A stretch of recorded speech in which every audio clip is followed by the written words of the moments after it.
Listen to this podcast now on the Red Apple Podcast Network.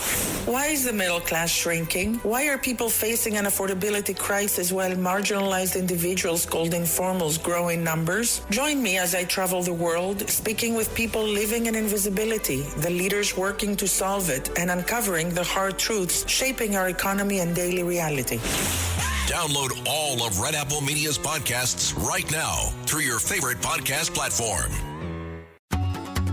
Fox News is now streaming live on Fox One.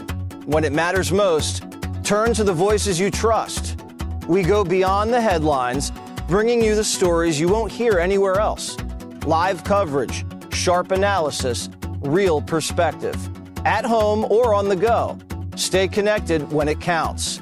Stream Fox News on Fox One. Download today. Let the Record Show with Judge Richard Weinberg, Suffolk County Republican Committee Chairman Jesse Garcia, and essayist and commentator Eric Levine on the Red Apple Podcast Network. So, with us is my good friend, another noted attorney, great leader of the bar, a great international lawyer, business lawyer, past president of the New York State Bar Association and president of Harvard Club, my good friend Steve Younger, who's now senior counsel at the international law firm Withers, based out of England. So, Steve, there was a case just recently in the Supreme Court of the United States. It was a tariff case, and President Trump lost that case by 6-3. And my questions to you, and you're an expert on this area, is Trump has lost this case. Well, what's next? What should he do? What are his moves? What's the impact on our economy? And I understand, talking to you earlier off the radio, that there is a case now in the Court of International Trade where the judge has ordered the government to come up with a formula to pay back these monies that were taken under tariffs. So it's all yours, Steve. Thank you very much, Judge Weinberg, and I'll try not to let that introduction go to my head. But look, what's the background here? The president imposed tariffs on a wide range of goods, things like shoes, perfume, scarves. And why did he do it? Because there was an emergency due to the manufacturing jobs that had moved out of the states and offshore. So the Supreme Court disagreed with whether the president had his own power to impose those tariffs. They unanimously decided that the power rested in the hands of Congress. So that was the unanimous ruling. But the more important ruling is whether a decision like that was important enough that it had to be decided by Congress. So the key vote here was Justice Gorsuch, who was appointed by President Trump. He explained that Congress had not given up their right to set this kind of tariff.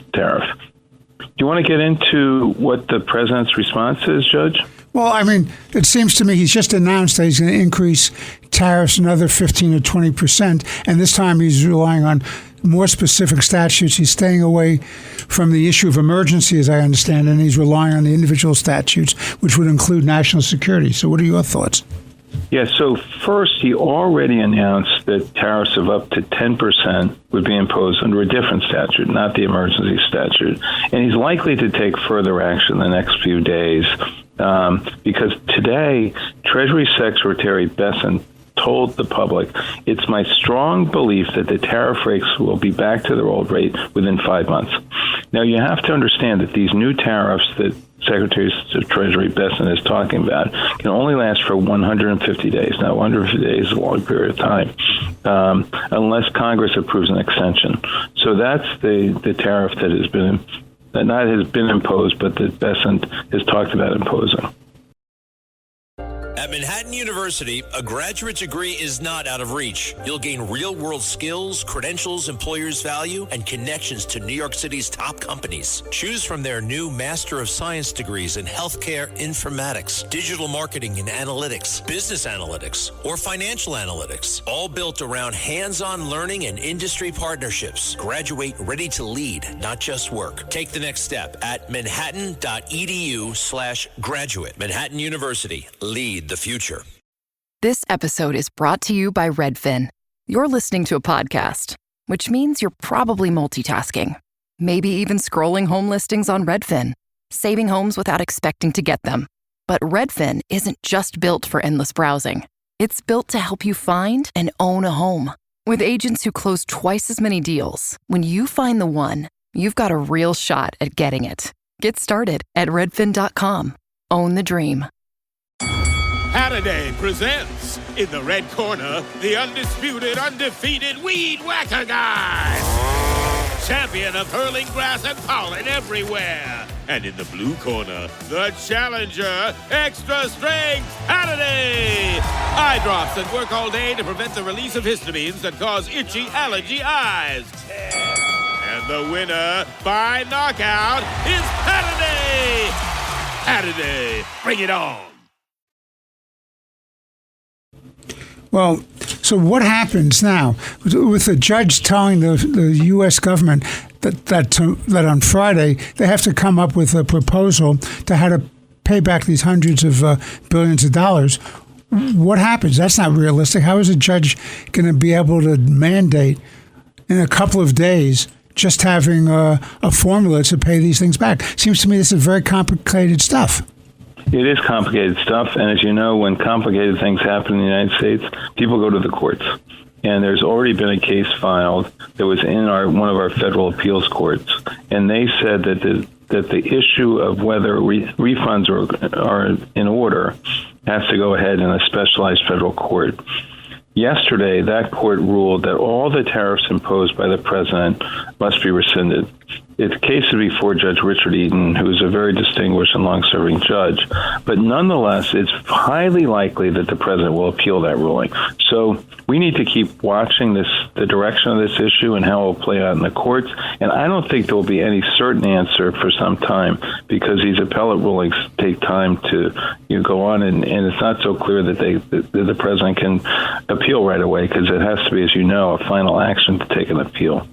Well, the problem is this has become both a political and an economic football. One of the arguments that President Trump made and his Treasury Secretary made is that this is a revenue gainer for the United States and will help offset deficits. I've never been a big tariff fan. People who historically opposed tariffs, like Larry Kudlow and Steve Moore, went along with it. I think ultimately you're much better off in a system where the Congress sets the tariffs.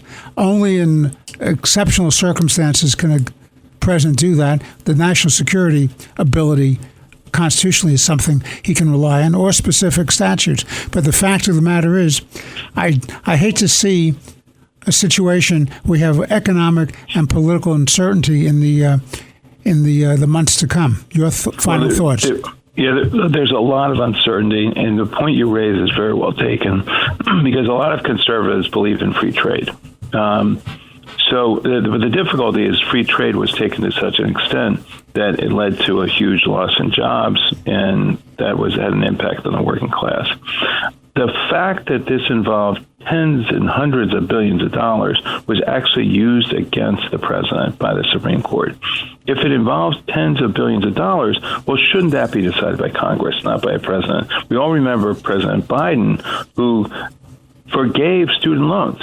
And the Supreme Court said you can't do that. That's a decision because it's of such a scale, it has to be decided by Congress. The same thing was used against the president here, and that's where Justice Gorsuch is so important because his opinion says if it's something this important, it's Congress that has to act, not the president. Well, I agree with that, and I think it is Congress's role under the Constitution to do that. I'm hopeful that President Trump will adhere to that. President Biden said, I'm going to do it anyway with his forgiveness of the student loans, which is a different discussion, Steve, for a different time. On behalf of Jesse Garcia, Eric Levine, and myself, I want to thank you very much for coming on Let the Record Show today to talk about this important issue. This is an issue that's going to stay with us for a long time, and it is a historical decision. Thank you very much for being with us. Once again, it's always a pleasure. Jesse and Eric, it's a pleasure to talk to you as well. Thank you so much. Thank you. Please stay tuned to Let the Record Show. We'll be back in about a few moments. We're going to have Senator John Sununu of the great state of New Hampshire coming on. get his thoughts on some of the most important issues of our time. Stay tuned.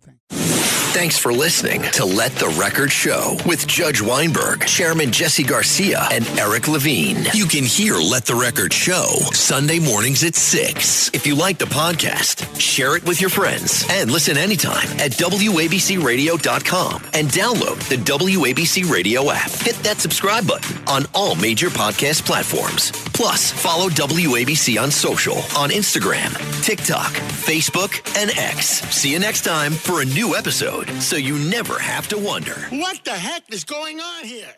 Rural Americans deserve access to the best of what our country has to offer, especially health care. Across every state, every community, America's rural hospitals are the first line of defense, protecting our families, neighbors, and loved ones. No matter where you live, hospital care doesn't clock out. They're there 24 hours a day, 7 days a week, 365 days a year. Each year, America's over 5,000 hospitals care for millions of patients, providing 24/7 emergency care, delivering babies, cancer treatments, and other life-saving care that patients rely on. Behind every one of those patients are doctors, nurses, and caregivers working tirelessly to keep people healthy and safe. Hospitals are our community's lifelines. They employ our neighbors and keep our families healthy. But now, some in Congress are threatening access to care. Tell Congress, protect patient care to keep America strong. Don't cut rural health care. It's tax season, and at LifeLock, we know you're tired of numbers. But here's a big one you need to hear. Billions. That's the amount of money in refunds the IRS has flagged for possible identity fraud. Now here's another big number. 100 million. That's how many data points LifeLock monitors every second. If your identity is stolen, we'll fix it guaranteed. One last big number. Save up to 40% your first year. Visit LifeLock.com/podcast for the threats you can't control. Terms apply.